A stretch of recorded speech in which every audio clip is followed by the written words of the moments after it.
Well, we went. You lost your memory too. Yeah, Chinese restaurant last night, and of course they give you the little fortune cookies. Don't believe them. But and most of the time they're not worth the paper they're written on. But in any case, this one last night I liked it. It says, "I hear, I forget. I see, and I remember. I do, and I understand." And that makes a lot of sense to me, because when you actually get in and get your hands dirty, it means something to you. That's why oftentimes when Linda asks me, she'll say, well, what's such and such? What's the meaning of this, such and such? Or how do you say such and such? And instead of just giving her an answer most of the time, I turn it around to her and I say, well, what do you do here? We look at this and we'll look at this, so that she gets the answer. So that the next time, maybe she'll say, well, I'm going to figure this out. Steve told me how I could figure it out. And that's when things really stick. Now, this morning here, I just want to say greetings to all of you, and hopefully you weren't expecting a sermon, because you're not getting a sermon today. You're getting, I'm not sure whether we'd call it a testimony, a reintroduction, or I'm not sure what. I'll let you call it whatever you want when it's all said and done, and if you want to get up and leave, well, I'll understand that too. Grab him at the door right now. By the way, thank you for that song. I was kind of singing along, but not very loud. When Pastor texted me about being up here, and I discussed that with John and Tom, having me speak on this Sabbath, I couldn't really decide, not whether or not to speak, but I couldn't decide, did they really want me up here? Or could they just not find anybody else? I didn't sense any real desperation in there, so I kind of think maybe they wanted me. But I'm savvy to that stuff. You're just wanting to slide another body in there, aren't you? In the rotation. For those of you, though, that don't know me, somewhere around 45 years ago, Linda and I were baptized in this church. Of course, she used to come to this church because her grandma lived on that little corner. And so she was associated with this church for a long time. When we visit my grandparents, my aunts, we'd go by this road there. And there was a little store there and a little house where Linda's grandma lived, which is absolutely there. So, I was passing her a long time ago, and didn't know it. Should have kept going, shouldn't I? No, I thank God.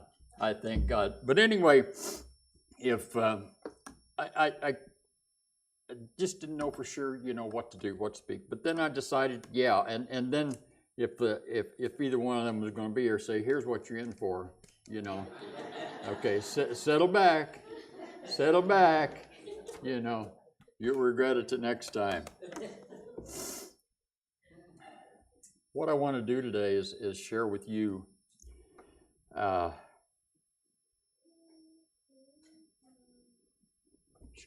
my journey, and it's got to go back. I got to give you some basis about actually who I am. And the first that I can remember in my life, and I'm going to go through this pretty quick. Said, my goodness, he's going to start there, and he's 75 years old. No, the first parts that I can remember in my life was a little town called Blue Ridge, but I don't remember much there. But the real meat started settling in on becoming and I think forming who I came to be when I was about 4.5 years old, something like that. And we moved down to a little place out by Clifty Creek between Shelbyville and Greensburg. And it's there's a bridge there and what on either side of and I told this in a children's story, on either side of the area where we moved to was a hill. So you went down in the valley, like that. And a hill on either side, and they looked gigantic to me at the time. But that's where we moved to. My dad and grandpa built. My grandpa already had a little bit of a house there, 5 acres, I think, all the way down in the bottom, 5 acres. And he had built the house, and then he was helping Dad build a block house, a basement, for us to move into. And so we moved into basically a basement there. Had a cold shower. Other than that, no running water, no electricity. We went and dipped the water out of a spring, and when the water came up in the creek really high in the mud, and it was an open spring, the spring got muddy, so you had muddy water, and so it was just the bare minimum there. But you know what? This guy didn't care. I didn't care, because after whatever breakfast we would have there, I was out the door, and nobody saw me until sundown. I loved it. Even at 5, 6 years old. This was me, And I learned the animals. I learned how to hunt. I learned how to swim. And forgive me for this, but I learned how to trap and hunt and those sorts of things and harm the animals that gave me so much. But I've repented from that. But it was such a great beginning. Lived there until I was about 12 years old, and I think that really formed or began to form who I was. Had I met God? No, I had gone to a church with my grandma and grandpa. They went, I think, to the Wesleyan Methodist, and my grandma actually went to a little church just down the road here. On the corner, and at that time it was called the Pilgrim Holiness, and I forget what it called before. So I would bounce back and forth, going to some of those little different churches and things like that, and so I did have a little bit of learning there, but nothing really that sunk in. And so we moved on through life and got up a little older, go to school, and went to a little school. That's no longer there. The building, part of the building's there, but I was just raised a country boy. That's who I am, and I really loved it. But looking back at that school, I could see that while I had good leadership, and I was a good student, I really was, believe it or not. The Lord gave me a decent brain, and I was able to do things, and I played sports. We had basketball and baseball and track, and so all those things, began to form actually who I was. But let me back up just a minute. Something really, when I was 5 years old, I was over to my uncle and aunt's house, and they had a big, what's one of those droopy trees? It's got willow tree. Thank you very much. And they had a willow tree, and my cousin and I were out there playing around the willow tree, and I got out. Willow tree limbs are not great big, and they kind of bounce around. And I got out too far on that willow tree limb, and it broke, and I fell. But as luck would have it, I landed on a tent. Believe it, I landed on a tent. And I bounced off that tent just like you would think. But as luck would have it, when I came down on the ground, my leg was behind me. And it broke like that. So I went, and I'm telling you this story just for this little line right here. They take me up to the Children's Hospital up in Indianapolis, and they've got me up in traction. And I hope I can, I can get this. And I asked my mom, I said, are they going to shoot me? Because I knew, out on the farms and what have you and stuff, an animal gets hurt, they get shot. Mom thought that this kind of shot, a little shot in the arm or a shot in the rear end. And she says, yes, honey, they probably will.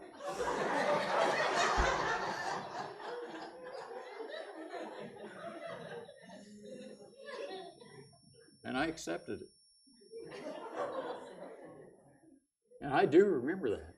I do remember that. Anyway, to make a long story short, I was in a cast up to my waist for that whole summer. They brought me a box of a bunch of toys and stuff.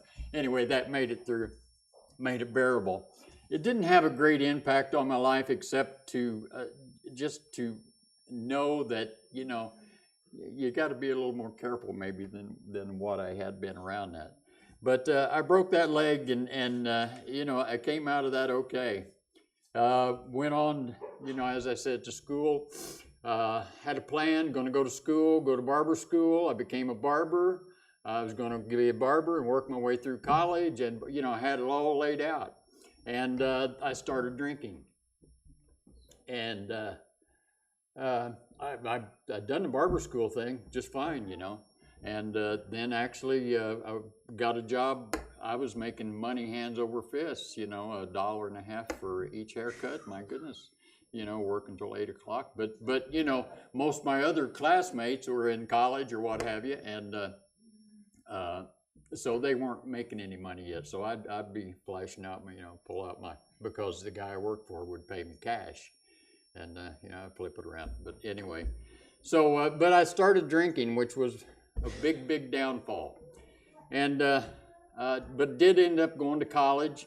Done pretty good my first year. Made good grades, but toward the end of that first year, I won't say I got in with the wrong crowd. I say maybe I just couldn't handle what I was facing, and I became I would say close to an alcoholic. I was really a drinker, a hard drinker, and wrecked my car a few times. And God was with me, because I could have died, and very easily, many times looking back over my life. I could have been gone. And see what you missed, Linda? But in any case, I thank God that, you know, He had a greater plan for me. And so as I moved on through things, I went to service, a medical condition. I finished my basic training and was ready to be shipped out. My grandfather died. Anyway, there were some things that happened that I ended up having to leave service, a medical situation that actually, looking back on it, was silly for it to even happen. So I was lost again because I loved it. I joined the Air Force. I love basic training. I went from 212 pounds down to 171 in 6 weeks. And I was buff, I could run, and I loved it. You know, it'd give me a new life. I didn't have the urge to drink anymore. And then, you know, I got bounced out of the Air Force, you know, because of a medical condition. So there I was again.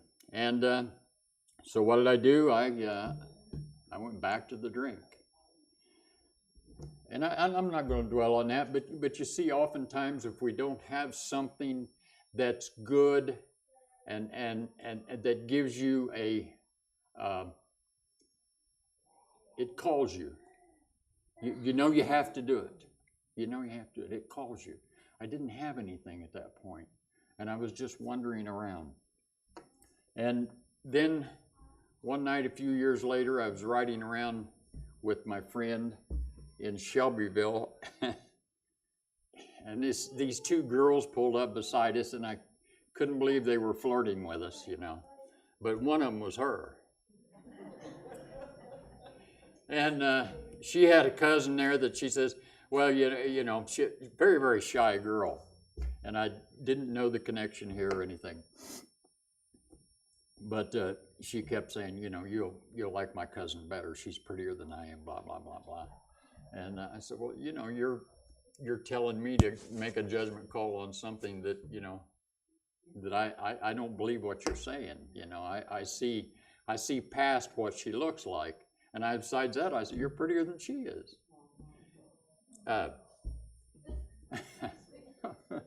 So, to make a long story short, 51 years ago, we got married. And there's one of my sons out there next to her. Got 3 sister-in-laws. And then another one that right next to Jared that he's like a son, for sure. So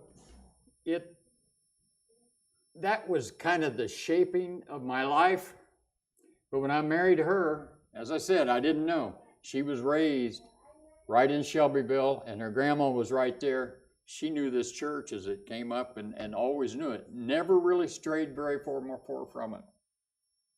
Sometimes was a little lax in it as she hit those teenage and later years, and actually when her big downfall was getting around me. But but she was tougher than I was, because actually after we'd had 2 sons, they had an evangelistic meeting out here, and she got me to come somehow. I still don't know how she got me to come. I really don't, but I came. We had been doing some Bible studies with Jerry DeHart, which some of you folks know. Jerry's passed away. God rest his soul.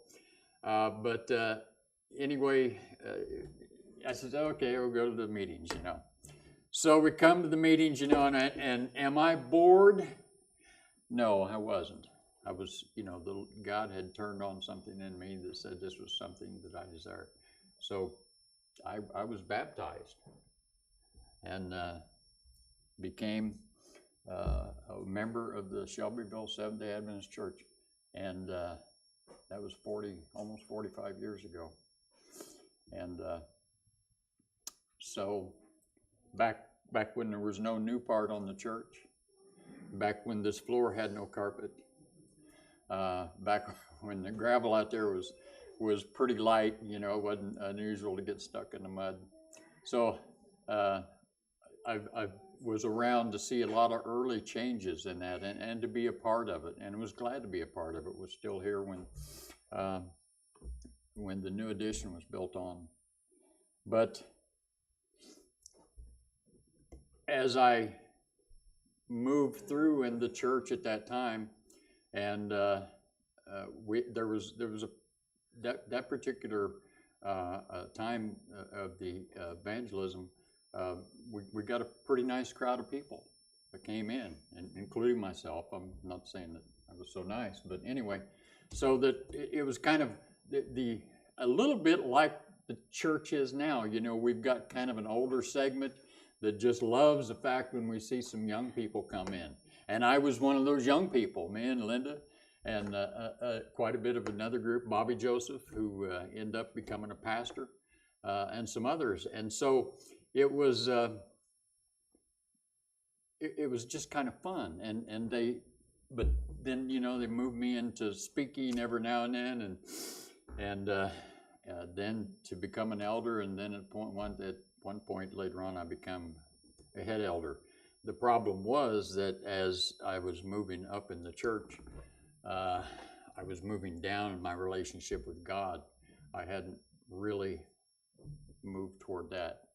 It was very, very busy in the church. We had the best Pathfinder group in the whole state of Indiana, as far as I'm concerned. I taught them to march. I taught them this, that. We go down to the jamboree. I mean, nobody could touch Shelbyville. We had a special group of kids, and we had a blast, didn't we?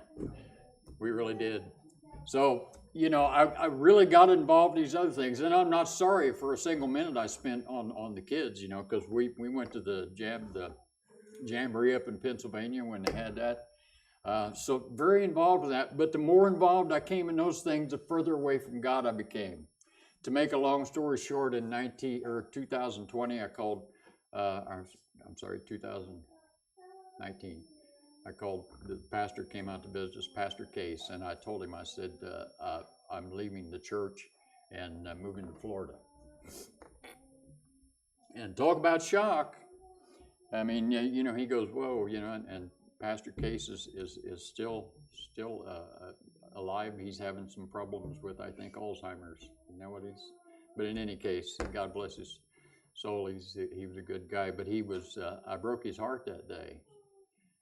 But he didn't know the depths of what I was dealing with. And, so went to Florida and had my name taken off the books. I didn't want to be one of those guys that every time they have they look at the names and there's all these names on there. I didn't want mine to be on there. I said, if I ever come back, they can put it back on. But I'm not here, so it shouldn't be there. Had my name taken off books. Went to Florida. And Florida was such a failure, I'm telling you. It was such a failure. Now, at that time, I probably worked as hard in my life as I've ever worked, was when I was down there. And, but we started having grandkids back here, and Jared and his little baby doll moved back to Indiana, and Linda would not have it that she was 1,000 miles away from her new grandchildren. And I was looking, how many do we have now? 12? 10. So anyway, we came back and struggled. We were dead broke. In fact, I just won't even go into that.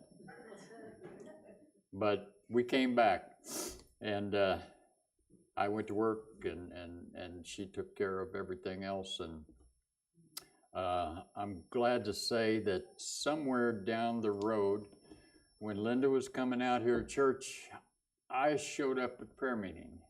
Didn't tell her, but we would talk about things. I showed up at prayer meeting, and I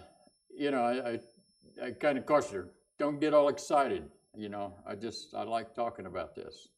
I want to know more about it. And I was learning things, even though I'd been in the church for 20 years before. I was learning things. It was like I'd never heard of them before. Never. Wow, what is this?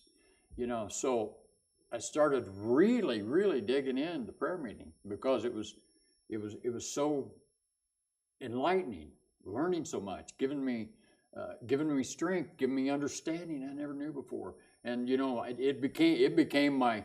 I talked to everybody. Go to prayer meeting. Then I started coming into the church service, and I tell people, come to prayer meeting.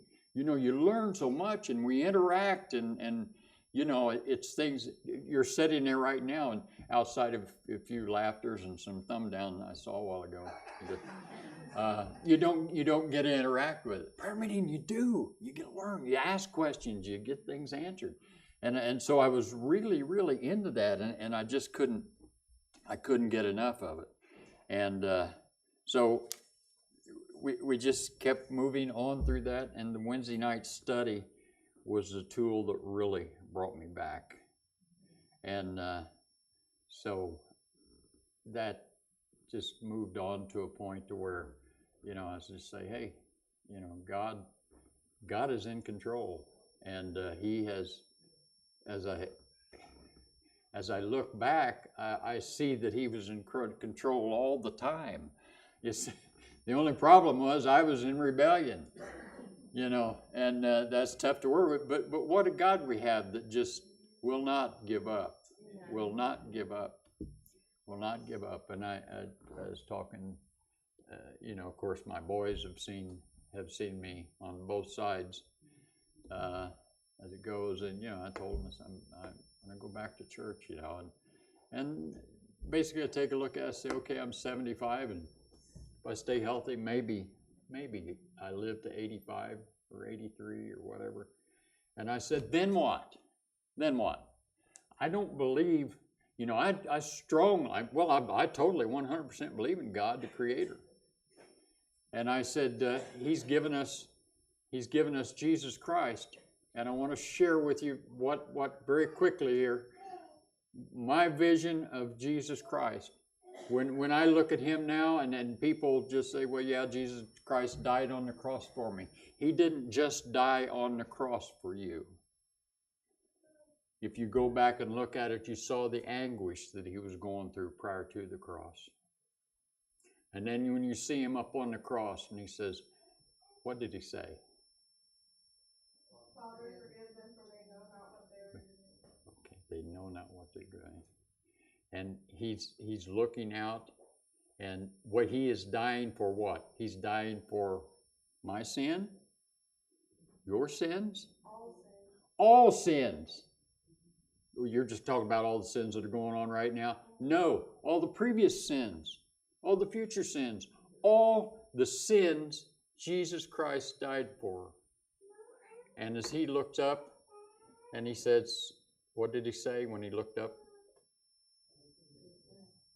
Father, forgive them. It is finished. Okay. He's looking out and he sees this huge, and this is how I see it, okay? Huge, dark ball. I just think about it. You got a little speck of dirt, that's a sin. But you got this huge, dark ball that Jesus looks out and he says, you know, I basically, he thought at that time, felt at that time that he had been abandoned. You know, on the cross, facing those huge amount of sins. And he died. It is finished, he says. It is finished.